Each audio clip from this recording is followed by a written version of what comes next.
ఒక చిన్న మాట, కొన్ని విషయాలు నేను మీకు జ్ఞాపకం చేస్తాను. కొంతమంది కోసం ఎదురు చూస్తూ నేను మాట్లాడుతూ ఉంటాను. వచ్చేవాళ్ళు వస్తారు. మీరు కూడుకొన్నప్పుడు ఒకని కోసం ఒకరు కనిపెట్టుకొని ఉండుడి అని 1 కొరింథీయులకు రాసిన పత్రిక 11వ అధ్యాయంలో ఉంది. మన దైవజనులు వేరు వేరు ప్రాంతాలకు ఈరోజు పరిచర్యకి వెళ్ళారు. శుక్రవారము అనుకోకుండా ఇక్కడ ప్రార్థన ఆపేసి అక్కచెరువుపాడులో మనం ప్రార్థన జరిపాం. కారణం ఏంటంటే శనివారము నేను ఉండడం లేదని శుక్రవారం పెట్టేసుకున్నాం. నేను లేకపోయినా జరుపుకోండి అంటే శాలేం ఒప్పుకోలేదు, మీరు ఉండాల్సిందే అన్నారు. శుక్రవారం ప్రార్థన జరుపుకొని వచ్చేసాం. కాబట్టి ఈ విషయాలన్నీ దయచేసి జ్ఞాపకం చేసుకొని గ్రూప్ ఒకటి ఉంది, గ్రూప్లో మీ విషయాలన్నీ పోస్ట్ చేస్తుండండి. మీ విషయాలన్నీ పోస్ట్ చేయమంటే మీరు ఏం బ్రేక్ఫాస్ట్ చేశారు, దాంట్లో ఏం చట్నీ చేశారు, దాన్ని ఎలా చేశారు అని ఇవన్నీ పెట్టమని కాదు. మళ్ళీ ఆత్మ సంబంధమైన విషయాలు ఇందులో ఉంచాల్సిందిగా మిమ్మల్ని ప్రేమపూర్వకంగా కోరుతున్నాను. చాలా దినం కొన్ని 2-3 అవసరం. 103వ కీర్తన 1వ వచనం. కొన్ని మాటలు నేను క్లుప్తంగా 4 పాయింట్లు కూడా కాదు, సమయం సేవ్ చేయడం కోసం 3 పాయింట్లే చెప్తాను ఈరోజు.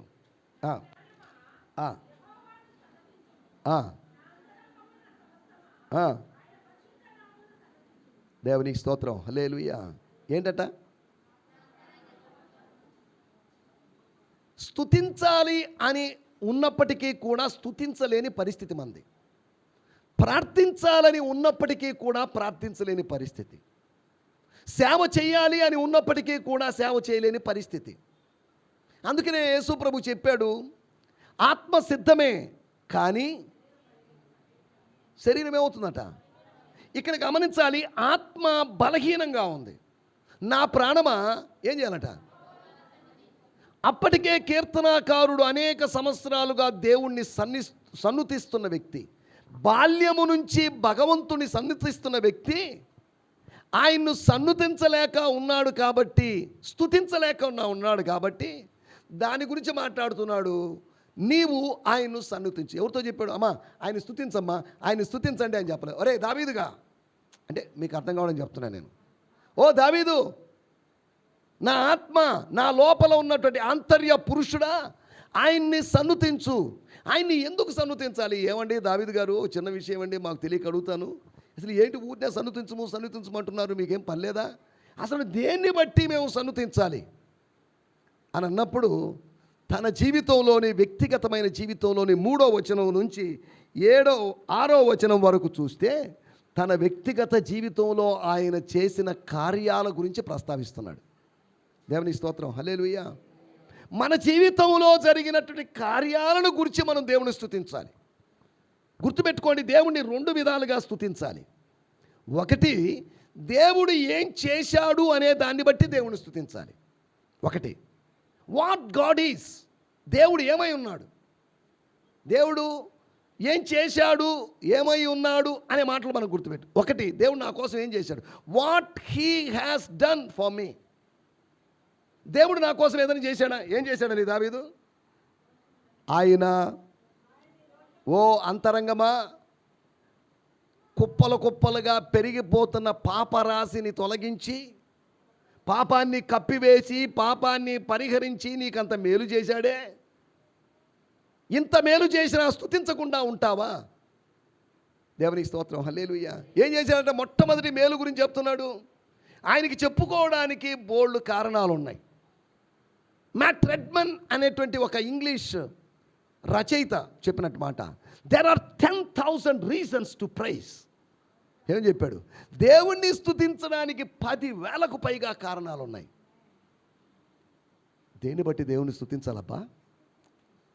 ఎంత ఆలోచించినా దేన్ని బట్టి దేవుని స్తుతించాలో అర్థం కావడం లేదండి. ఒక్క మేలు కూడా ఈ మధ్యకాలంలో ఒక్క మేలు కూడా చేయలేదండి ఆయన అని అనే అవకాశం లేదు. There are many things to praise.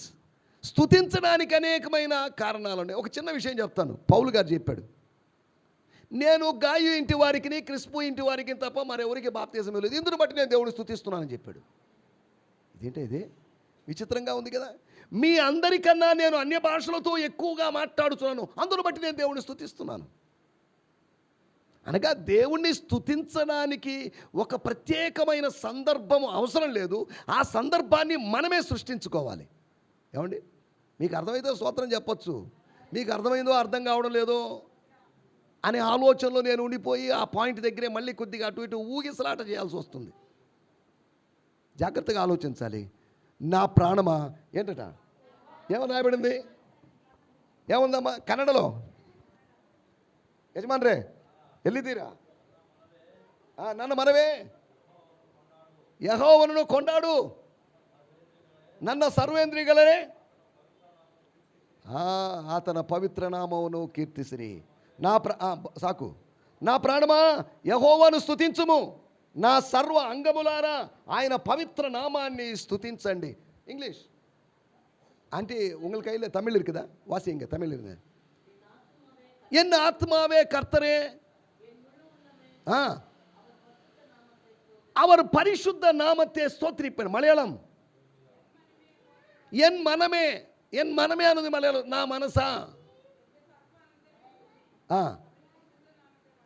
దేవుని స్తోత్రం, హల్లెలూయా. అంటే తనతో కాకుండా తన లోపల ఉన్నటువంటి వ్యక్తితో ఆయన మాట్లాడుకుంటున్నాడు. ఈ మధ్య కాలంలో ఒక చిన్న విషయం చెప్తాను. ఒక అమ్మాయి కాదులేండి, ఒక పెద్ద ఆవిడ ఒక పుస్తకం రాసింది, కవితల పుస్తకం. అపర్ణ అనేటువంటి ఒక సహోదరి ఆ పుస్తకం రాసింది. దాని పేరు జెన్నీ. జెన్నీ అనే పేరుతో ఒక కవితల పుస్తకం నేను తెప్పించుకున్నా. నేను ఏమి రాసింది ఈ సహోదరి అనే ఉద్దేశంతో అందరూ ఆమెను అడిగిన ప్రశ్న, జెన్నీ ఎవరు? నీ పేరు అపర్ణ, జెన్నీ ఎవరు అని అడిగితే, జెన్నీ ఎప్పుడు నాతో ఉంటుంది.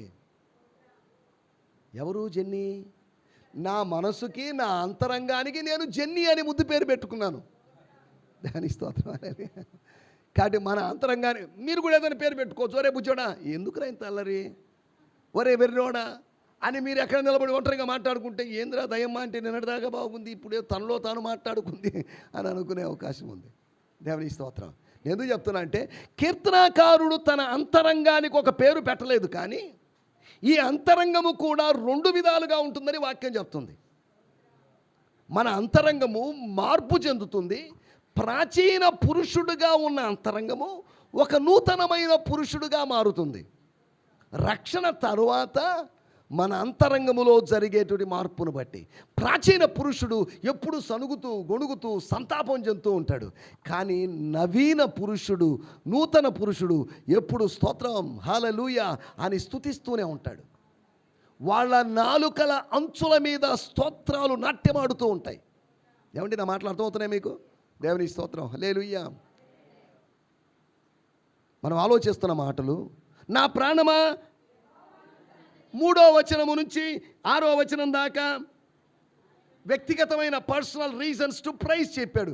కానీ ఈ ఉదయకాలం మీకు ఒక ప్రాముఖ్యమైన విషయాన్ని జ్ఞాపకం. కానీ దావీదు వేరొక దాన్ని బట్టి దేవుణ్ణి స్తుతిస్తున్నాడు. 7వ వచనం, ఆయన మోషేకు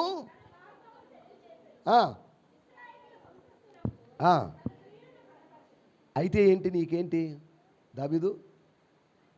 I have a reason to praise him. దేవుణ్ణి స్తుతించడానికి నాకు ఒక కారణం ఉంది. మోషేకి దేవుడు తన మార్గమును తెలియజేసిన అందుకొరకే దేవునికి స్తోత్రం, హల్లెలూయా. అంతేనా? అంతటితో ఆగుతున్నావా? ఆయన ఇశ్రాయేలు వంశస్థులకు తన క్రియలను దాని కొరకు దేవునికి స్తోత్రం. 136వ కీర్తనలో ఒక్కో బిట్టు ఉంటుంది. ఒక బిట్ వెనకాల ఆయన కృప నిరంతరం ఉండెను, ఆయన భాషాను రాజైన ఓగును సంహరించెను, ఆయన కృప నిరంతరం ఉండను. స్తోత్రం. చూడండి ఇక్కడ రాయబడిన మాటలు ఏంటంట. ఆయన మొదటి భాగాన్ని కొద్దిగా ఆలోచిద్దాం. మోషేని జ్ఞాపకము చేసుకున్నాడు. మోషేను జ్ఞాపకం చేసుకున్నప్పుడల్లా మోషేను బట్టి దేవునికి స్తోత్రం. నీ భర్తను జ్ఞాపకం చేసుకున్నప్పుడల్లా దేవునికి స్తోత్రం చెప్పు. ఎంతోమంది భర్తలు చితకబాదే భర్తలు ఉంటే, నేనే మాటల చేత ఆయన్ని చితక కొట్టగలుగుతున్నాను, అందుకొరకే దేవునికి స్తోత్రం అని చెప్పాలి కదా. దేవునికి స్తోత్రం.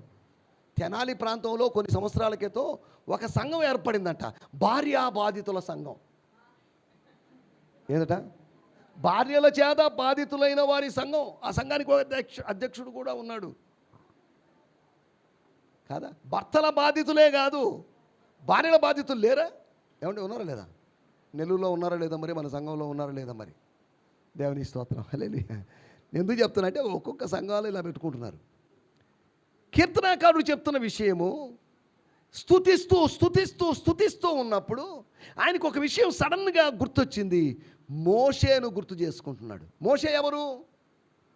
15వ శతాబ్దంలో, క్రీస్తు పూర్వం 15వ శతాబ్దములో ఉన్నటువంటి భక్తుడు. అనగా దావీదు కన్నా 400 సంవత్సరాలు, సుమారు 400 సంవత్సరాలు ముందున్నటి భక్తుడు. ఆయన కలుసుకోలేదు ఈయన, కానీ వాళ్ళ పెద్దలు పూర్వీకులు చెప్పిన దాన్ని బట్టి మోషేను గురించి విని, ఇప్పుడు మోషేను బట్టి, మోషే జీవితంలోని వేరు వేరు విషయాన్ని కాకుండా మోషే జీవితంలోని ఒక విషయాన్ని తను ఆయన మోషేకు ఏం చేశాడంట? మోషేకి ఏం చేశాడు? మనకేం చేస్తున్నాడు దేవుడు? నాకు బాగానే ఉందనండి, నా సంకటములన్నీ కుదుర్చువాడు, నా దోషములను క్షమించువాడు, నాకిన్ని చేశాడేమో కానీ మోషేకి అలా చేయలేదు. మోషేకి ఏం చేశాడో తెలుసా? నాకు చేసిన దానికన్నా శ్రేష్టమైనది చేశాడు. ఏమని చెప్పాడంట? He made known his ways to Moses. తన మార్గాలు ఏం చేశాడు మోసెస్కి? ఒక ట్రాన్స్లేషన్లో వచ్చి నేను చదువుతున్నాను, ఎన్ఎల్టి, న్యూ లివింగ్ ట్రాన్స్లేషన్ అనే ట్రాన్స్లేషన్లో, స్తోత్రం, కెనెత్ టేలర్ అనేటువంటి ఆయన తర్జుమా చేసిన ట్రాన్స్లేషన్లో, he revealed his character to Moses. తన స్వభావం ఏంటో మోషేకు తెలియజేశాడు అని కెనెత్ టేలర్ తర్జుమాలో ఉంది. కన్నడ 103ನೇ కీర్తన 103 7ನೇ వాక్య. ఆతను మోషేకి తన మార్గమును ತಿಳಿಸಿದನು. ದೇವರಿಗೆ ಸ್ತೋತ್ರ, ಹಲ್ಲೆಲೂಯಾ. ಮಲಯಾಳಂలో ఏముందమ్మా? അവൻ തൻ്റെ വഴികളെ మోషేకి ఏం చేశాడో ఇశ్రాయేలుకి అది చేయలేదు. మోషేకు చేసింది వేరు, ఇశ్రాయేలుకి చేసింది వేరు. ఏది బాగుంది? మార్గాలు బాగున్నాయా, క్రియలు బాగున్నాయా? ఏమండి? స్తోత్రం. ఒక తర్జుమాలో హీ రివీల్డ్ హిస్ క్యారెక్టర్, తన స్వభావం ఏంటో అది మోషేకి దేవుడు తెలియజేశాడట. దేవుని స్వభావం ఎలా తెలుస్తుందంటే, దేవునితో స్నేహం చేయడం వల్ల దేవుని స్వభావం తెలుస్తుంది. ఒక వ్యక్తితో సహవాసం చేశామంటే ఆయన ఎవరో చెప్పలేమా? ఖచ్చితంగా చెప్పొచ్చు. అరే, అందరూ ఈయన గురించి చెడుగా అనుకుంటున్నారు, కానీ మా స్నేహంలో చాలాసార్లు హోటల్కి వెళ్ళి కాఫీ తాగాం, స్నాక్స్ తిన్నాం, భోజనం చేశాం, కానీ హీస్ ఎ గుడ్ మ్యాన్. లోకం ఇలా చెప్తూ ఉండొచ్చు, కానీ నా వ్యక్తిగతంగా సహవాసం ద్వారా నాకు అర్థమైన విషయం, హీస్ ఎ గుడ్ మ్యాన్. లోకము జక్కయ్య గురించి చెప్పింది మంచోడు కాదండి, హీస్ ఎ సిన్నర్, పాపి అని అన్నారు. అంటే బహుశా ఆయన వృత్తి దృష్ట్యా, ఆయన ధనవంతుడు కనుక ఆయన సంపాదనను బట్టి అసూయ పడిన వాడు ఇచ్చిన సాక్ష్యం అది, వాళ్ళు వేసిన ముద్రది. కానీ ఫైనల్గా యేసుప్రభు ఇంటికి వచ్చి చెప్పాడు. జనాలు చెప్పిన దానికి, లోకం చెప్పిన దానికి భిన్నంగా ఆయన ఏమన్నాడు తెలుసా? ఇతడు అబ్రహాము కుమారుడే. షాక్ అయిపోయారు వీళ్ళగా. ఏందిరా బాబు, ఈయన్ని పట్టుకొని, ఒక సుంకరిని పట్టుకొని, లేకపోతే పన్నులు వసూలు చేసేవాడిని, సుంకపు గుత్తదారి అయినటువంటి వ్యక్తిని పట్టుకొని వాళ్ళ ఇంటికి భోజనానికి వెళ్ళడం ఒక తప్పు. సరే, వెళ్ళట్లే భోజనం, బాబు ఏదో కొరియర్ ఏదో వచ్చినట్టుంది, కొరియర్ అన్నా లేకపోతే ఏదైనా స్విచ్ బాక్స్ ఏదైనా చూడండి కొద్దిగా. స్తోత్రం, హల్లెలూయా, స్తోత్రం. మనం ఆలోచిస్తున్న మాటలు. మోషేకి ఏం చేశాడంట ఆయన? మోషేకి తన మార్గములను తెలియజేశాడు. ఎలా తెలియజేశాడు? మోషేకు ఆయన కలిగించిన ప్రకటనను బట్టి. దావీదు భక్తుడు దేవుణ్ణి ఎందుకు స్తుతిస్తున్నాడు అంటే, ఎందుకు స్తుతిస్తున్నాడు? ఎప్పుడో 400 సంవత్సరాల క్రితం ఉన్నట్టు మోషేకు జరిగించిన దాన్ని బట్టి నీకు స్తోత్రం. కీర్తనాకారుడు లేకపోతే పౌలు గారు ఒక మాట చెప్పారు, చెప్పన సఖ్యమైన దేవుని వరమును బట్టి దేవునికి స్తోత్రం.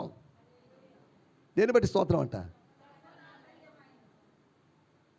స్తోత్రం. ప్రకటన గ్రంథము 7వ అధ్యాయము 10వ వచనంలో కొంతమంది జనాలు దేవునికి స్తోత్రం చెప్పారు. దేనికోసమో తెలుసా? మా రక్షణ కొరకై స్తోత్రం. మమ్మల్ని రక్షించావయ్యా, నీకు స్తోత్రం. కాబట్టి స్తుతించడానికి బోళ్ళు కారణాలు లేవా? మనం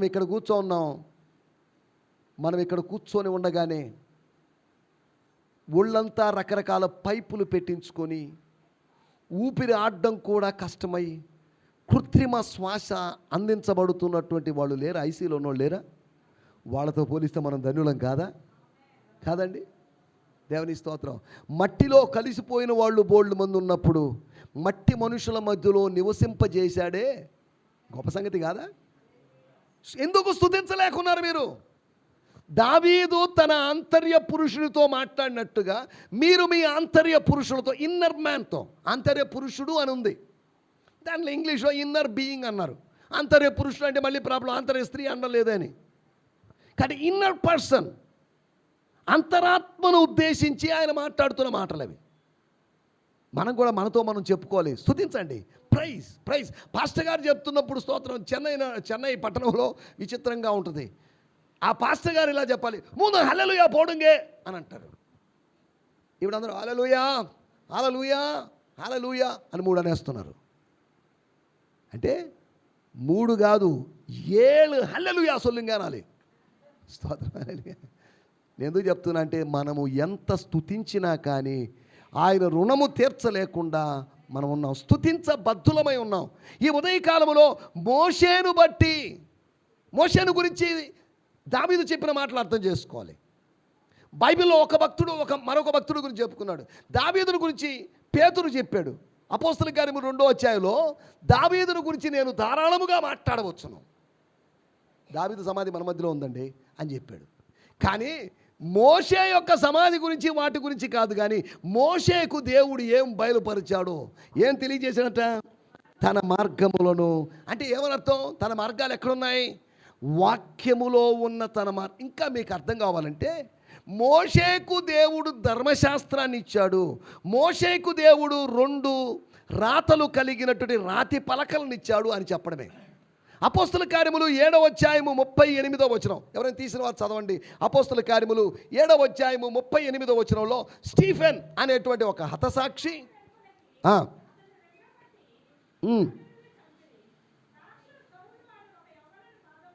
7వ అధ్యాయము 38వ వచనం, సీనాయి పర్వతం మీద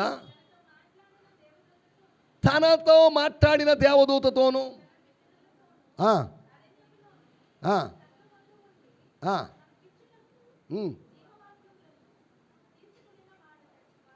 మన కోసం జీవవాక్యములు తీసుకొని వచ్చిన వాడు ఇతడే. ఎవరట? మోసెస్ను గురించి ఏం చెప్పాడు? మోషే అనే నీళ్ళలో తీసుకోబడ్డాడు. ఈ స్టోరీ అంతా హిస్టరీ ఆయన రిపీట్ చేయడం లేదు. మోషే జీవితంలోనే ఒక హైలైట్ విషయాన్ని చెప్తున్నాడు ఆయన. ఏంటిది? మన కోసం ఏం తెచ్చాడు? Who has brought the living oracles. మన కోసం ఏం తెచ్చాడంట? మన కోసం అప్పలు తెచ్చాడు, బిస్కెట్లు తెచ్చాడు, బైబిల్స్ తెచ్చాడని కాదు. మన కోసం ఏం తెచ్చాడంట? జీవింపజేసేటువంటి వాక్యాలు, రాతి పలకల మీద దశాజ్ఞల్ని, డెకాలోగ్ అని చెప్పబడిన దాన్ని తీసుకొని వచ్చిన వాడు ఇతనే. మోసెస్ని గురించి డిఫరెంట్ ఇంట్రడక్షన్స్ ఇస్తున్నాడు ఆయన. దాంట్లో భాగంగా ఏం ఎవరి కోసం తీసుకువచ్చాడు? అరణ్యములోని సంఘము కొరకు. ఏమండి ఉందా? 7:38 చివరి భాగం చదవండి, అందరం కలిసి అవుదాం. స్తోత్రం స్తోత్రం. అరణ్యములోని సంఘమునకు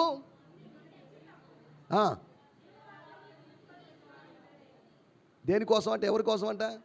ఆయన కోసం ఆయన తెచ్చుకున్నాడా? మనం పైకి వెళ్ళి కొండ మీదకి వెళ్ళో, లేదా మన ప్రార్థనా గదికి వెళ్ళి ప్రార్థన చేసి, మా ఆయన మారాలి, నా భార్య మారాలి, నా బిడ్డలు మారాలి, నాకు డబ్బులు రావాలి అని మన కోసం ప్రార్థన చేసి ఏదో తెచ్చుకుంటూ ఉండగా 20 లక్షల మంది జనాంగం కోసం ఏం తీసుకొచ్చాడంట అతను? 20 లక్షల మందికి కావాల్సింది జీవవాక్యాలు కావాలి. 20 లక్షల మందికి నడిపింపు లేదు. 20 లక్షల మంది ప్రజలు ఐగుప్తులో ఉంటుండగా, ఐగుప్తులో ఒక మతపరమైన ధర్మశాస్త్రం లేకుండా ఉంది. అప్పట్లో వాళ్ళు బబులోనీల ధర్మశాస్త్రమైనటువంటి హమురాబీ అనేటువంటి చట్టాన్ని అనుసరిస్తూ వస్తున్నప్పుడు, హమురాబీ చట్టాన్ని వద్దనుకొని ఆయన నూతనమైన చట్టాన్ని తీసుకుని వచ్చాడు. నేను చదువుతాను, ఆ మాట చదువుతాను, మీకు ఇంకా కొద్దిగా అర్థం కావడానికి. 103వ కీర్తన 7వ వాక్యం, దేవుడు న్యాయ చట్టాలను మోషేకు నేర్పాడు, తాను చేయగల శక్తివంతమైన పనులను ఇశ్రాయేలులకు దేవుడు చూపించాడు అని ఈజీ ట్రాన్స్లేషన్లో. అంటే కొంచెం వాసింగే 7వ వాక్యం, వసనం 7, 103 సంగీతం. స్తోత్రం. అలా చదివేవాడు ఉండాలి. హిందీ అమ్మ పద్మపాల్ గారు, మీరు ఇక్కడి నుంచి హిందీ బైబిల్ తీసుకొని రావాలి. அவர் தமது வழிகளை மோசேக்கும் దేవుని స్తోత్రం, హల్లెలూయా. ఏం తెలియజేశాడంట? తన చట్టాలని మోషేకు తెలియజేశాడు. చదవండి, ఈ మాట చెప్పినప్పుడు నాకు మాట గుర్తొస్తుంది. 147వ కీర్తన 19వ వచనం, మరి 20వ వచనం. 147:19. ఆయన తన వాక్యాన్ని, హిస్ వర్డ్ అనగా ఆయన ధర్మశాస్త్రాన్ని యాకోబునకు తెలియజేసెను, తన కట్టడలను. యాకోబు ఎవరు? అది చాలాసార్లు పప్పులో కాలేయడం అంటే అదే. యాకోబు అన్నప్పుడు కింద ఇజ్రాయెల్ అని ఇచ్చాడు. యాకోబు చచ్చిపోయాడు. యాకోబు అన్నప్పుడు యాకోబు జనాంగాన్ని గురించి మాట్లాడుతున్నాడు కదా. స్తోత్రం. అంతవరకే కానీ యాకోబు అనే వ్యక్తిని గురించి కాదు మాట్లాడేది. యాకోబు అంటున్నప్పుడు యాకోబు జనాంగము, ఇశ్రాయేలు అంటున్నప్పుడు ఇజ్రాయేలు జనాంగాన్ని గురించి మాట్లాడుతున్నాడు అని అర్థం చేసుకోవాలి. వాళ్ళకి ఏం చేశాడంట ఆయన తన వాక్యమును మోషేకి ఏం చేశాడు? ముందు మోషేకి తెలియజేశాడా, ముందు యాకోబుకు తెలియజేశాడా? ఏమండి? ముందు ఇశ్రాయేలుకి తెలియజేశాడు, తర్వాత యాకోబుకి తెలియజేశాడు, తర్వాత మోషేకి తెలియజేశాడు. మనం 103వ కీర్తన 7వ వచనంలో మాట చదువుకున్నాం. దానికి కనెక్టివ్గా ఒక వచనాన్ని చూపించాను. 147వ కీర్తన 19వ వచనంలో ఏముంది అక్కడ? ఆయన తన వాక్యమును ఎలా యాకోబుకు మోషే ద్వారా తెలియజేశాడు. ఏమంటే మీకు అర్థమవుతుంది? దేవుని వాక్యాన్ని జాగ్రత్తగా అర్థం చేసుకోవాలి. తర్వాత రాయబడింది, ఏ జనమునకును ఆయన ఇలాగు చేసి ఉండలేదు. ఏ జనానికి చేయని విధంగా దేవుడు తన వాక్యాన్ని మనకిచ్చాడు. మోషేను గురించి రాయబడింది, మోషే ధర్మశాస్త్రం మనకిచ్చాడు. యోహాను సువార్త 1వ అధ్యాయంలో రాయబడింది. కానీ క్రీస్తు మనకు కృపయు సత్యాన్ని తీసుకొచ్చాడు. మోషే కృపను తీసుకొని రాలేదు, కేవలము కట్టడలను తీసుకొని వచ్చాడు. కానీ క్రీస్తు అలా కాదు. మోషే కన్నా గొప్పవాడైన క్రీస్తు ఏం తీసుకొచ్చాడట? కృపను. ఆయన కృపా సత్య సంపూర్ణుడిగా అంటే ఏమర్థం? He brought grace and truth. ఆయన మన కోసం ఏం తెచ్చాడు? మోషే సింగిల్గా ఒక ఐటమ్ తీసుకువచ్చాడు, కానీ యేసు 2 ఐటమ్స్ తీసుకొచ్చాడు. ఐటమ్స్ పేరేంటి? ఒకటి కృప, రెండోది సత్యం. దేవుని స్తోత్రం. లేదంటే ఆ మాట ఎవరైనా తీస్తే చదవండి. యోహాను సువార్త 1వ అధ్యాయంలో ధర్మశాస్త్రము మోషే ద్వారా అనుగ్రహించబడెను. స్తోత్రం. తీసి చదవండి. రెఫరెన్స్ నేను చెప్పను, మీరే చూడండి. నో 14 కాదు, తర్వాత కింద 17లో 18లో ఉంటుంది చూడండి. స్తోత్రం. ధర్మశాస్త్రము మోషే ద్వారా, ఎస్, కృపయు సత్యము. దేవుని స్తోత్రం. పాత ప్రజలకి ధర్మశాస్త్రం అనుగ్రహించబడింది. స్తోత్రం. హల్లెలూయా. కానీ ఈనాటి ప్రజలకు ఏమనుగ్రహించబడిందట? కృపయు సత్యం. ఆయన ఎలా వచ్చాడంట? కృపా సత్య సంపూర్ణుడుగా మన మధ్యలో నివసించను. దేవునికి స్తోత్రం. హల్లెలూయా. మనం జాగ్రత్తగా అర్థం చేసుకోవాల్సిన విషయాలు. ఏం చెప్పుకుంటున్నాం మనం? అసలు మోషే గురించి ఎందుకు వెళ్ళిపోయాము? మోషేను గురించి దావీదు చెప్పాడు. ఏమని చెప్పాడు? దావీదుకు దేవుడు తెలియజేసిన దాన్ని బట్టి దేవునికి స్తోత్రం. మన పితరులకి, మన పూర్వమున్న దేవుజనులకి, పాత రోజుల్లో ఉన్న దేవుజనులకి చదువు లేదు. చదువు లేనప్పటికీ కూడా వాళ్ళకి రివిలేషన్స్ ఉన్నాయి. మనోళ్ళకి ఈ రోజులో చదువు ఎక్కువ అయిపోయింది, పెద్ద పెద్ద చదువులు చదువుతున్నాయి, కానీ రివిలేషన్ లేదు. చూసారా? మనకు కావాల్సింది ఎడ్యుకేషన్ కాదు, మనకు కావాల్సింది రివిలేషన్ కావాలి. ఎడ్యుకేషన్ యొక్క సారమే రివిలేషన్. ఈ రోజుల్లో రివిలేషన్ ఎవరికి ఉంది? నేను అందుకని చెప్తున్నాను, ఇన్ఫర్మేషన్ కాదు, ఇన్సైట్ కావాలి. నేను పోయిన వారం కూడా చెప్పాను, ఇన్ఫర్మేషన్ అంటే ఏంటో చెప్పాను, సమాచారము అంటే ఏంటో చెప్పాను. ఏమంటే ఎవరికైనా గుర్తుందా లేదా? మరి ఇన్ఫర్మేషన్, ఇన్నర్గా ఫార్మేషన్ చేయాలి. ఒక డిగ్రీ బుక్స్, పిహెచ్డి బుక్స్ అన్ని వేసుకున్నాను, ఇన్నర్గా నన్ను ఏం ఫార్మ్ చేయడం లేదు. ఇప్పుడు ఎలాగైనా చదువుకొని ఉద్యోగం కొట్టాలి అనే గోల్తోనే, ఒక ఐపీఎస్ గాను, లేకపోతే మరో ఏదైనా పోస్ట్ కోసం, లేదా ఇంకా దేనికోసం చేస్తున్న తాపత్రయం అంతవరకే. కానీ ఈ సమాచారం, ఒకవేళ ప్రపంచంలో బుక్స్ అన్నీ మనకు ఇన్ఫర్మేషన్ ఇవ్వచ్చు, కానీ దేవుని వాక్యం మనకు ట్రాన్స్ఫార్మేషన్ ఇస్తుంది. ఎవరైనా చెప్తారా, నేను డిఎస్సి బుక్స్ చదివి నేను మారుమనసు పొందానండి ఇది? ఏమండి, ఇంతవరకు మానవ చరిత్రలో నేను పలాని డిఎస్సి, భారత రాజ్యాంగం, ఇండియన్ కాన్స్టిట్యూషన్ మొత్తం చదివానండి, దాంతో నాకు మారుమనసు వచ్చేసిందండి. కానీ అందరూ చెప్పే మాట, నేను ఈ వాక్యం చదివానండి, దేవుడు నాతో మాట్లాడండి. కాదా? నేను జాగ్రఫీ చదివానండి, జాగ్రఫీ నుంచి దేవుడు నాతో మాట్లాడండి ఎవరైనా చెప్తున్నారా? ఏమండి? నేను పొలిటికల్ సైన్స్ చదివానండి, పొలిటికల్ సైన్స్ ద్వారా దేవుడు నాతో మాట్లాడాడని ఎవరైనా చెప్పడం విన్నారా? ఒకవేళ అన్నారే అనుకోండి, పిచ్చి ముదిరిపోయింది ఏమకి. పిచ్చి కాకపోతే పొలిటికల్ సైన్స్లోంచి దేవుడు మాట్లాడేది ఏంటండి? ఇండియన్ హిస్టరీ చదివానండి, దేవుడు నాతో మాట్లాడిన, దాంతో మారిపోయింది నా జీవితం. కానీ ఈ పుస్తకం చదివినప్పుడు మన జీవితం మారుతూ ఉంది.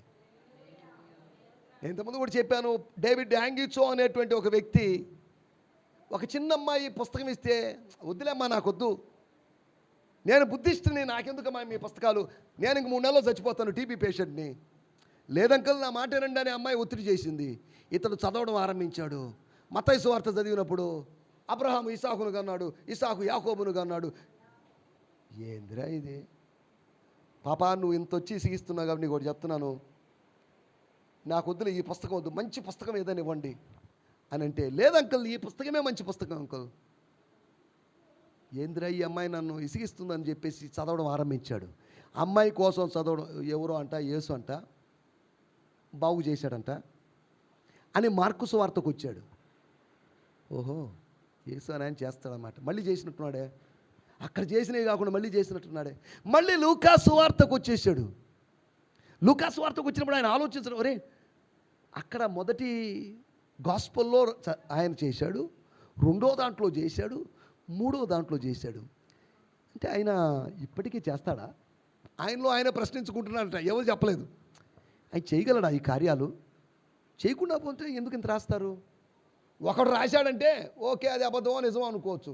కానీ ఏకంగా మాథ్యూ అనే ఆయన రాశాడు, మార్క్ అనే ఆయన రాశాడు, లూక్ అనే ఆయన అంటే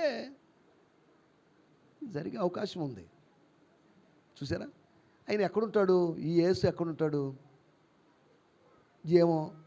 సరే, అయినా మనం అడిగి చూద్దాం ఒక మాట. వాళ్ళందరూ ప్రభువా నన్ను బాగు చేయమన్నారు, నేను కూడా ప్రభువా నన్ను బాగు చేయని అని తనకు వచ్చి రాని విధంగా చెప్పుకోవడం ఆరంభించాడు. యోహాను సువార్త చదువుతున్నాడు.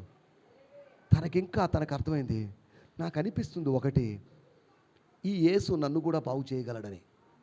ఒక బౌద్ధ మతస్థుడు ఎవరు చెప్పలేదు అతనికి. ఎందుకు మరి నాకు అనిపిస్తుంది, నా అంతరాత్మ చెప్తుంది. ఈ 3 గాస్పల్స్ చదివిన తర్వాత, ఈ 4వ గాస్పల్ చదివిన తర్వాత, ఈ యేసు ఎంతమంది చచ్చిపోయిన లాజర్ అనేవాడిని లేపాడట, నీళ్ళ మీద నడిచాడంట. మరి ఇన్ని చేశాడంటే ఎవరో విధవరాలు కుమారుని బతికించాడంట. ఏదోనండి, నన్ను బాగు చేస్తాడు అనిపిస్తుంది నాకు.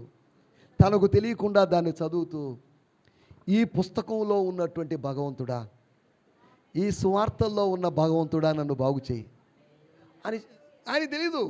మనలాగా ప్రార్థన చేయడం, రెఫరెన్స్లు పెట్టి కొటేషన్లు పెట్టి ప్రార్థన చేయడం ఆయనకి రాదు. నేను చదివినటువంటి ఈ గాస్పల్స్లోని భగవంతుడా నన్ను బాగు చేయి అని ప్రార్థన చేయడం ఆరంభించాడట. ఆయన శరీరంలో కార్యం జరగడం ఆరంభించింది. 3 నెలలకు చచ్చిపోతా ఉన్న వ్యక్తి బతికాడు. డాక్టర్లు నీకు బాగా అయిపోయింది, ఇంటికి వెళ్ళిపోవచ్చు అన్నారట. అదేంటండి, మీరే కదండి 3 నెలల తర్వాత చచ్చిపోతాం అన్నారు. వాస్తవమే, ఏం జరిగిందో మాకు తెలీదు, మేము చేతులు ఎత్తేసాం, మా వల్ల కాదు, నిన్ను ఎవడు బతికించలేదని మేము అనుకున్నాం. నీలో ఏదో జరిగిందా బాబు, మాకు తెలియదు, అది ఏదో జరిగింది, నువ్వు బాగయ్యవు. 3 నెలలకే చచ్చిపోతాం అనుకున్న మనిషి 33 సంవత్సరాలు బతికాడు. తర్వాత బతికి 3 ఒక సంఘాన్ని ఆరంభించి, ఆ సంఘము ఇంచుమించు 7 లక్షల మందిగా అభివృద్ధి చెందిందంట. ఎలా ఆరంభమైంది ఇదంతా? వాక్యం చదవడం వలన, వాక్యంలో నుంచి పుట్టుకొచ్చిన విశ్వాసం వలన. నా జీవితంలో నేను కొన్ని వందలాది వేలాది పుస్తకాలు చదివాను. ఏ పుస్తకాన్ని నేను మళ్ళీ చదవను నేను. కారణం ఏంటంటే నాకు అన్నీ తెలుసు, ఆ పుస్తకాల్లో స్టోరీ. కానీ ఈ పుస్తకాన్ని మళ్ళీ చదువుతాను. చదివినప్పుడు ఏదో కొత్తగా అనిపిస్తుంది కదా. ఇందులోంచి తలంపులు మళ్ళీ వస్తున్నాయి. తలంపులు ఓట పుట్టినట్టుగా వస్తున్నాయి. ఎంటబూరి వీరేంద్రనాథ్, లేదా మల్లాది వెంకటకృష్ణమూర్తి, కొమ్మనాపల్లి గణపతిరావు, వీళ్ళందరూ నవలన్నీ చదివాను నేను. ఏ నవల మళ్ళీ చదవలేదు. కానీ దీన్ని మళ్ళీ చదవాలనిపిస్తుంది. నేను మొదటిసారి చదివినప్పుడు సరిగా చదవలేదేమో, ఇంకా కొద్దిగా లోతుగా చదవాలనిపిస్తుంది. చూసారా? దీంట్లో ఉన్నటువంటి ప్రత్యేకత, దైవ గ్రంథములో ఉన్న ప్రత్యేకతను మీరు అర్థం చేసుకోవాలి. దేవునికి స్తోత్రం. హల్లెలూయా, హల్లెలూయా. కాబట్టి మనం ఆలోచిస్తున్నాం దావీదు 3 విషయాలను బట్టి, మోషే జీవితంలోని 3 విషయాలను బట్టి దేవుని స్తుతిస్తున్నాడు. మోషేకు దేవుడు బయలుపరిచిన విధానాన్ని బట్టి. స్తోత్రం. అనగా దేవుడు మన పితరులకు అనుగ్రహించిన దాన్ని బట్టి. వాళ్ళకి అనుగ్రహించబడింది కాబట్టి మన దగ్గరికి వచ్చింది. ఎప్పుడో క్రీస్తు పూర్వం 15వ శతాబ్దం నుంచి ఇలా డౌన్ అయ్యి క్రీస్తు శకంలోకి వచ్చిన మనకు ఈ తరతరాలుగా ఈ రివిలేషన్ పాస్ అవుతూ ఉంది. పరిశుద్ధులకు ఒక్కసారి అప్పగించబడిన బోధ నిమిత్తం పోరాడుడి. దేనికోసం అంట? ఆదిలో 1వ శతాబ్దములో ఉన్న పరిశుద్ధులకి, అపోస్తులకి ఒక టీచింగ్, ఒక ఫెయిత్ అప్పగించబడింది. ఇంగ్లీష్లో రాబడింది, the faith which was once delivered unto the saints. పరిశుద్ధులకు ఒక్కసారి అప్పగించబడిన విశ్వాసం. 21వ శతాబ్దంలో ఉన్నాం. మన వరకు ఈ విశ్వాసము వచ్చింది, వారసత్వంగా వచ్చింది కదా. పారంపర్యాచారము అన్నాం అంటే ఏంటి? మా తాత ఇలా చెప్పాడండి, మా నాన్న ఇదే చేశాడు, నేను ఇదే చేస్తున్నాను, నా కొడుకు ఇదే చేస్తాడు, నా మనవడు కూడా అదే చేస్తాడు. పరంపరగా క్రమంగా వచ్చి జరిగేటువంటి కార్యక్రమాలు. దాంట్లో మంచి ఉందో చెడు ఉందో వాళ్ళకి అనవసరం. ఏమో మా తాత చేశాడంటే అంతే, మాకు అనవసరం, దీన్ని ఫాలో అవుతున్నాం అంతవరకే. ఎవరో చేశారు అన్నట్టుగా. ఎందుకు చెప్తున్నానంటే, ఒకటి దేవుడు మోషేకు తెలియజేసిన దాన్ని బట్టి. మీరు చదవండి తర్వాత కీర్తనలో, 104వ కీర్తనలో ఏముంటుంది? ఆరంభం, నా ప్రాణమా. 105వ కీర్తన, యెహోవాకు కృతజ్ఞతాస్తుతులు చెల్లించుడి. 106వ కీర్తనలో ఏముంది? యెహోవాను స్తుతించుడి. 107వ కీర్తనలో ఏముంది? యెహోవా దయాళుడు, ఆయన కృతజ్ఞతాస్తుతులు చెల్లించుడి. ఈ కీర్తనలన్నింటిలో కూడా స్టార్టింగ్లో ఏముంది? స్తుతి, స్తుతి, స్తుతి, ప్రైజ్. కాబట్టి దేవుని బిడ్డలు స్తుతించబద్ధులమై ఉన్నాము. స్తుతించడానికి పిలువబడ్డాం మనము. సనుక్కోవడానికి కాదు, గొనుక్కోవడానికి కాదు. సనిగి గొనిగిన వారు స్వాస్థ్యాన్ని పోగొట్టుకున్నారు. గుర్తుపెట్టుకోండి, మీరు సనిగి గొనిగినట్లయితే పాస్టర్ మీద సనిగినా, విశ్వాసుల మీద సనిగినా, తల్లిదండ్రుల మీద సనిగినా, బంధుమిత్రాదుల మీద సనిగినా మీకు స్వాస్థ్యము దొరకదు. అనగా ఇన్హెరిటెన్స్ దొరకదు.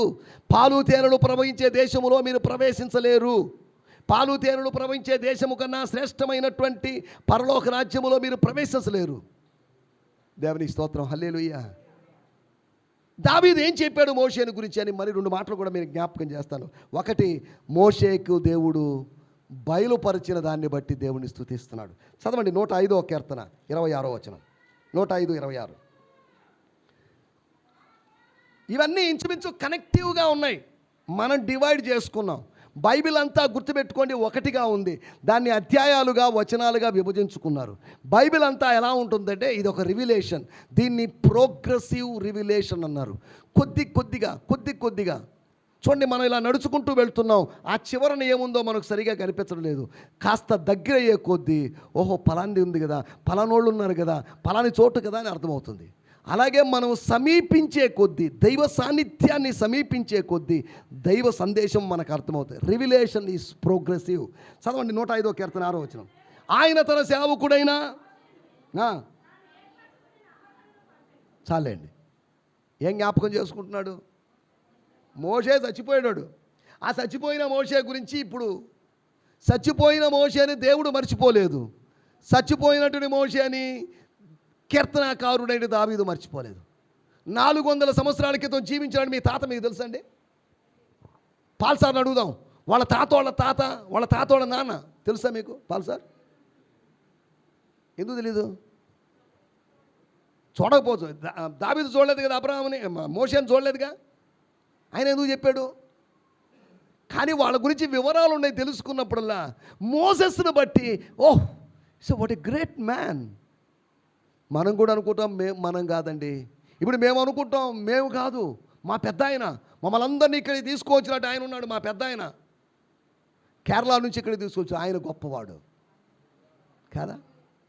తర్వాత మా తరం వాళ్ళు, మాదేముందండి, మా తాత వాళ్ళ కన్నా ఇంకా శ్రేష్టమైన మా నాన్న అని మన జనరేషన్ చెప్పుకునే అవకాశం ఉంది. కాబట్టి ఇక్కడ రాయబడిన మాటలు, ఆయన తన సేవకుడైన మోషేని తను ఏర్పరచుకున్న అహరోను పంపెను. ఎక్కడికి పంపించాడు? ఎక్కడికి? వారి యొక్క సెండింగ్. వారి యొక్క పిలిచిన వాడు తన దగ్గరే ఉంచుకోకుండా పంపించాడు. అబ్రహామును పిలిచాడు, బాబు వచ్చేసేయి, ఊరు నుంచి వచ్చేసేయి, నా దగ్గరే ఉండు అని అనలేదు, వెళ్ళమన్నాడు. ఎక్కడికి? కనానుకు వెళ్ళమన్నాడు. దేవుని స్తోత్రం, హల్లెలూయా. పిలిచిన వాడు మనల్ని ఎక్కడికో పంపుతాడు. ఇక్కడ రాయబడిన మాటలు, ఆయన తన సేవకుడైన, ఎవరంటే మోషే సేవకుడని, హిస్ సర్వెంట్ మోసెస్ని ఏం చేశాడట? పంపించాడు. ఎక్కడికి పంపించాడు? ఫరో అంతఃపురానికి పంపించాడా లేదా? మీరు చెప్పింది కూడా కరెక్టే. మిథ్యాను దేశములో ఉండగా మిథ్యాను దేశములోంచి ఐగుప్తులోకి పంపించాడు. ఐగుప్తులో ఎక్కడికి? అంతఃపురానికి వెళ్ళాలి. స్పెసిఫిక్ లొకేషన్ ఇస్తున్నాడు. ఇదిగో పలానా చోటికి వెళ్ళమన్నాడు. దేవుడు మోషేను పంపించాడు, అహరోన్ను పంపించాడు. దేవుడు తన బిడ్డలను, తన దాసులను పంపించేటువంటి అనుభవం అద్భుతం. ఆ అనుభవాన్ని బట్టి మనం దేవుణ్ణి స్తుతించేవాళ్ళుగా ఉండాలి. స్తోత్రం. మన నయోమాంటి గారు కాదు కానీ వాళ్ళ భర్త గారు అయినటువంటి సుందరయ్య అంకుల్ గారు ఉన్నారు. ఆయన మంచి వ్యక్తి, నాకు చాలా అభిమానం. ఆయన నేను లేని ఆదివారాలు కొన్నిసార్లు, ప్రభువా మీ దాసుడు పీడికెడు విత్తనాలు పట్టుకొని పోయి చల్లడానికి వెళ్ళాడు నాయన అని ప్రార్థన చేసేవాడు. మన నయోమాంటి అలా ప్రార్థన చేయలేదండి, అది వేరే విషయం. ఆ మనిషి ప్రభువునందు నిద్రించినప్పటికీ కూడా ఆయన గురించి ఎందుకు మాట్లాడుకున్నాం? ఆయన చేసిన ప్రార్థన చూడండి. ప్రభువా మీ దాసుడు ఈ ఆదివారం మా మధ్యలో లేడు, కొన్ని పిడికెడు విత్తనాలు పట్టుకొని పోయాడు ఆయన. ఎంత అద్భుతంగా ప్రార్థన చేశాడండి. అద్భుతమైన ప్రార్థన కాదు, ఈ రోజుల్లో అంటే అద్భుతమైన ప్రార్థన ఎవరు చేస్తున్నాడు? ఈ ప్రార్థన చీమల భాషలో చేస్తున్నారు మనోళ్ళు. ఏం భాష అది? చీమల భాష మనిషికి వినబడదు, మనిషికి అర్థం కాదు. మైకు పెట్టినా కానీ అర్థం కావట్లేదు చీమల భాషలో ప్రార్థనలు. దేవుడికి అర్థమవుతుంది, అది వేరే విషయం. కానీ అట్లీస్ట్ పక్కన ఉన్నవాడు స్తోత్రం చెప్పాలి, పక్కన ఉన్నవాడు ఆమేనని చెప్పాలన్నా మీరు చీమల భాష మానేసి మనుషుల భాషలతో మాట్లాడాల్సిందిగా మిమ్మల్ని కోరుతున్నాను. దేవుని స్తోత్రం, హల్లెలూయా. ఈ సమయంలో మనం ఆలోచిస్తున్న విషయాలు, ఒకటి, మోషేకు దేవుడు తెలియజేసిన దాన్ని బట్టి దావీదు ప్రస్తావించి దాని కొరకై దేవునికి స్తోత్రం అంటున్నాడు. మోషేను దేవుడు పంపించిన దాన్ని బట్టి దేవునికి స్తోత్రం అంటున్నాడు. మూడో విషయాన్ని నేను చెప్పి ముగించేస్తాను. చదవండి, ఇదే 6వ కీర్తన 23వ వచనం. అప్పుడు ఆయన అయితే ఆయన ఇశ్రాయేలు జనాంగాన్ని నశింపజేయకుండానట్లు ఆయన కోపాన్ని, ఆయన ఉగ్రుడైపోయాడు, రౌద్రుడయ్యాడు, ఆయన కోపం వచ్చేసింది, ఆయన కోపాన్ని వాళ్ళు రేపారు. ఆయన కోపము టు పీస్ హిమ్, పెసిఫై హిమ్, ఆయన్ని శాంతపరచడానికి ఆయన ఏర్పరచుకున్న ఎవరు? ఆయన సేవకుడైన మోషే అని చెప్పబడిన మోషే, ఆయన ఏర్పరచుకున్న మోషే, ఆయన పంపిన మోషే, ఆయన ఏం చేశాడట? ఆయన సన్నిధిని నిలిచి దేనికి అడ్డుపడ్డాడు? నిర్మాణము జరగడానికి ఆయనకి అభ్యంతరం లేదు, నాశనం జరగడానికి మాత్రం ఆయనకి ఇష్టం లేదు. నాశనము జరగకుండా అడ్డుపడేవాళ్ళు కావాలి. మోషే ఏం చేశాడట? దేనికి? మనం అడ్డుపడతాం, కాస్త ఎగద వస్తాం, ఇద్దరు మాట్లాడుకునే స్థాయిలో నుంచి వాళ్ళని కాస్త కొట్టుకోండియా, తనుకోండియా అని ఏం చేస్తుంటాం మనం? ఇంకా మాటలేనా? ఒక దెబ్బయి కదా, మనం రెచ్చగొట్టమా మనం? చూడండి, మోషే అర్థమైంది సిచ్యువేషన్, ప్రతికూల పరిస్థితులు ఏర్పడ్డాయి, ప్రభువు రౌద్రుడయ్యాడు, ప్రభు కోపం వచ్చింది. చెప్పాడు మోషే, ఇక వదిలేసి నువ్వేం మాట్లాడదు, ఇక వీళ్ళందరినీ చంపి నిన్ను గొప్ప జనంగా చేస్తాను. నాకు అదే కావాల్సింది, వీళ్ళందరూ సావాలండి. ఎంత బాధ పెట్టారండి వీళ్ళు, మామూలు బాధ పెట్టారా అని అన్నాడా? మోషే అడ్డుపడ్డాడు. దేవుని స్తోత్రం, హల్లెలూయా. మనం కూడా అడ్డుపడాలి. ప్రభువా వాళ్ళని ఆశీర్వదించాలి, కానీ నువ్వు శపించడానికి వీల్లేదు. నీ చూపు మరలితే వాళ్ళు చచ్చిపోతారు, వాళ్ళు నువ్వు కటాక్షించకపోతే వాళ్ళు చచ్చిపోతారు.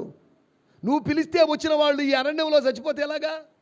నేను గొప్ప జనముగా చేయబడ్డం ముఖ్యం కాదు, నాకు నా జనము నశించిపోకుండా ఉండడమే ముఖ్యం. మనమైతే నేను మిమ్మల్ని గొప్ప జనం చేస్తాను, చెయ్యి ప్రభు, త్వరగా చెయ్యి, నువ్వు కోరుకోమా? మోషే ఏమన్నాడు? తనకు ఒక మంచి ఆఫర్ వచ్చింది, నిన్ను గొప్ప జనంగా చేస్తాను. వీళ్ళందరినీ ఏమన్నాడు మోషే? నో, అలా చేయొద్దు ప్రభువా. అవసరమైతే నా పేరు జీవ గ్రంథంలోంచి తీసేసేయి, నీతిమంతుల పట్టికలో నుంచి నా పేరు చెరిపేసేయి. చెప్పగలమా మనం? ఏమంటే ఎదుటోడు నాశనమైనా పర్లేదు, మనం బాగా కావాలని కోరుకుంటాం. ఏమంటే అంతేగా మనం కోరుకునేది. వాడు నాశనం అయిపోవాలండి, నేను మాత్రమే, నేను నా భార్య నా బిడ్డలు మేమే బాగుండాలి, బయటోడు మాత్రం బాగుండకూడదు, బయట పాస్టర్లు బాగుండకూడదు, బయట సంఘస్థులు బాగుండకూడదు, బయట వాళ్ళు ఎవరు బాగుండకూడదు, ఇండియా వాళ్ళే బాగుండాలి, అమెరికా వాళ్ళు నాశనం అయిపోవాలి, జపాన్ వాళ్ళు ఇదేగా మనం కోరుకునేది. కోరుకోము. కానీ ఈ మధ్య కాలంలో ఎవరో నాతో మాట్లాడుతూ అందరూ బాగుండాలి, అందులో మనం ఉండాలి. ఎందుకంటే అందులో మీరు ఉండకపోతే నష్టం ఏందని అడిగాను నేను. అందరూ బాగుండాలి, మంచిదే. అందరూ బాగుండడం కోసం మనం ఏం చేయగలుగుతున్నాం? మోషే చూడండి, ఇశ్రాయేలు జనాంగము నాశనమైపోయే అవకాశం వచ్చినప్పుడు తనను ప్రేమించిన ఇశ్రాయేలు జనాంగం కాదు, తన మీద తిరుగుబడినట్టు ఇశ్రాయేలు జనాంగం. ఒక సందర్భంలో మోషేను రాళ్లతో కొట్టడానికి సిద్ధపడిన జనాంగం. ఏ ముసలాయనా, మాయ మాటలు చెప్పి మమ్మల్ని ఇక్కడ దాకా తీసుకొచ్చావే, ఐగుప్తులో ఎంత హాయిగా బతుకుతుంటే పాలు తేనెలు ప్రవహించేది. ఈ 10 మంది ఏమంటున్నారు? కష్టం అండి, అసలు ఆ దేశం బాగానే ఉంది, ఆ దేశం చూసినప్పుడు అక్కడే మాకు ఉండిపోవాలనిపించింది. కానీ అక్కడ ఉన్నటువంటి వాళ్ళు కొంతమంది ఉన్నారు చూసారా, స్తోత్రం. వాళ్ళు ఎవరో తెలుసా మీకు? నెఫీలుల వంశపు వారండి, దీర్ఘదేహము కలిగిన వాళ్ళు, రాక్షస సంతతి వాళ్ళు. అరే బుద్ధి లేని వాళ్ళరా, 10 మంది ప్రజలారా, ఆ రాక్షస సంతతిని ఆదికాండము 7వ అధ్యాయములోనో దేవుడు నిర్మూలన చేశాడనే సంగతి మర్చిపోయారు. నెఫీలుల వంశపు వాళ్ళు ఎప్పుడున్నారు? ఆదికాండం 6వ అధ్యాయంలో ఉన్నారు. వాళ్ళు ఏమయ్యారు? 7వ అధ్యాయంలో, నేను వారిని భూమి బలాత్కారముతో నిండి ఉన్నది కనుక వారిని భూమి మీద ఉండకుండా చెరిపివేయుదును, ఊడ్చిపాడేస్తాను, స్వీప్ అవుట్ చేస్తాను. ఎవరు మిగిలారు అక్కడ? 8 మంది మిగిలారు. 8 మంది మిగిలారు. నోవహు ప్లస్ 7 మంది, అంతేగా. అలా మిగిలినప్పుడు నెఫీలులు ఏమైపోయారు? పర్వతాలన్నీ, ప్రపంచంలోనే ఎత్తైన పర్వతాలన్నీ మునిగిపోయిన నెఫీలులు ఏమైపోయారు?